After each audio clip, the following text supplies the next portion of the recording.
माई बाप भाई जे भी घर परिवार के लोग जब घरे जाता जहाँ भी वो जाता उजा खाली दहेज के कारण वो बेटी के ब्याह नहीं के हो पावत और बेटी ई दर्द के सह नहीं के पावत, अपना माँ बाप के दुख देख नहीं के सकत।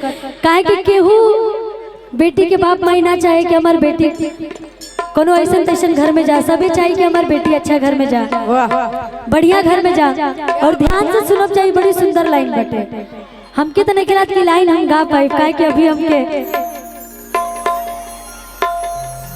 जब वो जाता हर जगह अपन बेटी के रिश्ता लेके बाप भाई तो हर जगह दहेज के ही बात होता और बाप के उतना औकात नहीं कि उतना दहेज दे के वो घर में ब्याह कर सके। वो बेटी देखत रहतिया और जब माँ बाप के दुखों से देखल नहीं की जाती हमार माई बाप हर दुआरी भटकता तो वो एगो बात कहती अपना पापा अपना माई से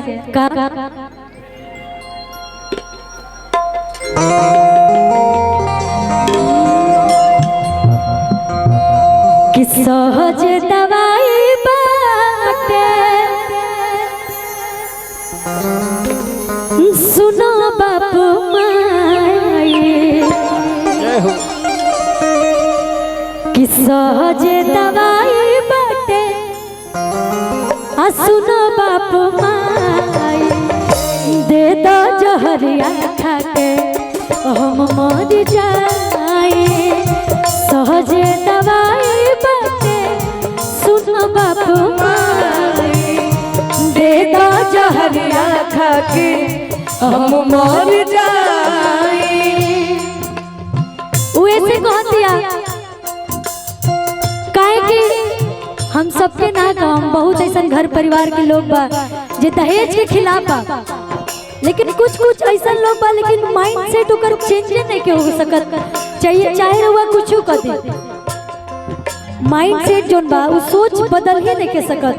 आज भी आप सब देखत हो कब दहेज के नाम पे कितना को बेटी को जरावल जाता, मारल जाता, तमाम घटना आप सबके सोशल मीडिया पे देखे के मिलत हुई।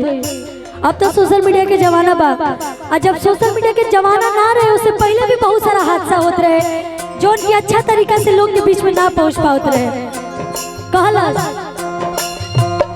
सहज दवाई बाटे सुनो बाप माई सहज दवाई बाटे सुनो बाप माई दे दो जहरिया खाके हम मर जाए। दे दो जहरिया खाके हम मर जाए।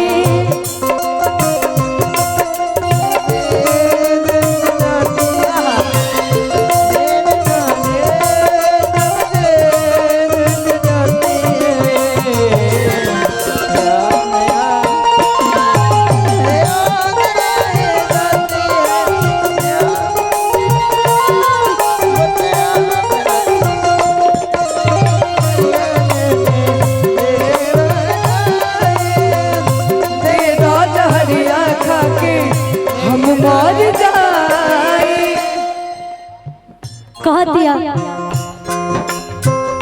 कि पापा इतार दुआरी दुआरी घूमल भटकल हमरा के अच्छा नहीं लगा, बहुत ही सहज दवाई बा तू हमरा के ला के दे दो हम खा के सोच जातनी।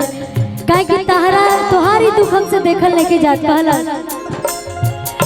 बेटी जन्म ने तोहर फुटल किस्मतिया बड़ा गरीब के बुझे नाही बतिया।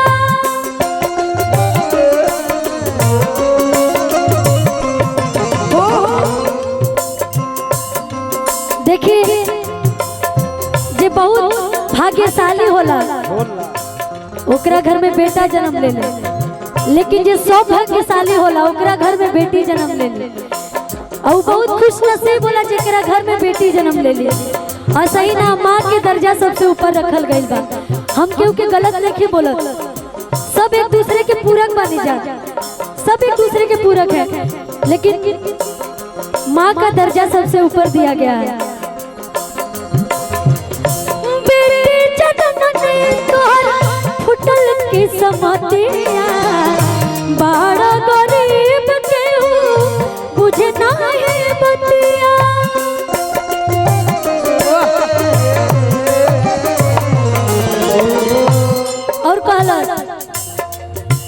तोहरा से नहीं चका दिया, तोहरा से नहीं चका दिया। दे दो जहरिया खा के हम मर जाई, दे दो जहरिया खा के हम मर जाई।